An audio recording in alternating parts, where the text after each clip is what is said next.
Telugu Desam party రాష్ట్ర అధ్యక్షులు కింజరపు అచ్చెన్నాయుడు గారిని ఈరోజు అరెస్ట్ చేయడాన్ని తీవ్రంగా ఖండిస్తా ఉన్నాను. ముఖ్యంగా ఈరోజు పంచాయతీ ఎన్నికల్లో నిమ్మాడలో నిన్న జరిగినటువంటి ఒక ఫోన్ కాల్ చేశారనే నెపంతో మరి ఆయన మీద కేసు కట్టి ఇవాళ అరెస్ట్ చేశారు.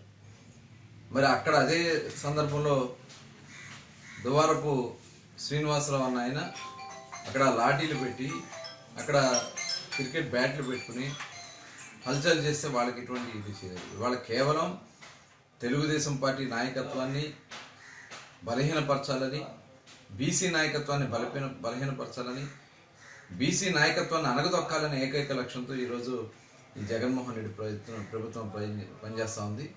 దీన్ని తీవ్రంగా ఖండిస్తా ఉన్నాను. అచ్చెన్నాయుడు గారిని వెంటనే బేషరతుగా విడుదల చేయాలి. లేని పక్షంలో రాష్ట్ర వ్యాప్తంగా కూడా తెలుగుదేశం పార్టీనే కాకుండా బలహీన వర్గాలు అందరూ కూడా ఏకమై ఈ ప్రభుత్వం మీద పోరాటం చేయడానికి సిద్ధంగా ఉంటారని కూడా ఈ ప్రభుత్వాన్ని హెచ్చరిస్తా ఉన్నాను.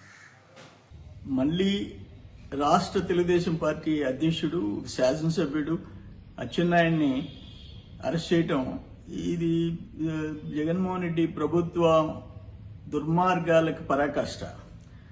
ఏమంటారంటే వాళ్ళ తమ్ముడితో ఆయన మాట్లాడింది ఆడియో అంతా రిలీజ్ అయింది అన్ని ఛానల్స్ లో.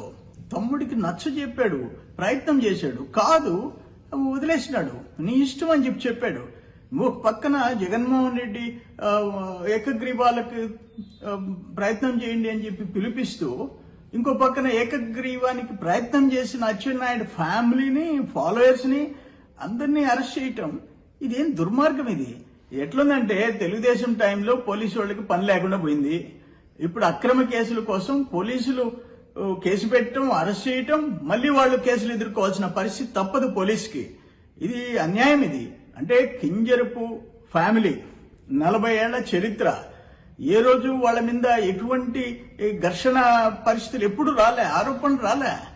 అటువంటిది ఈరోజు అంటే ఒకటే నా ఉద్దేశం ఏంటంటే, ఎర్రన్నాయుడు గారు వేసిన కేసులో సిబిఐ దర్యాప్తు జగన్మోహన్ రెడ్డి మీద వచ్చిందనే కక్ష కుటుంబం మీద పెట్టుకున్నట్టుంది తప్ప ఇంక వేరే కారణం కనపడటంలే.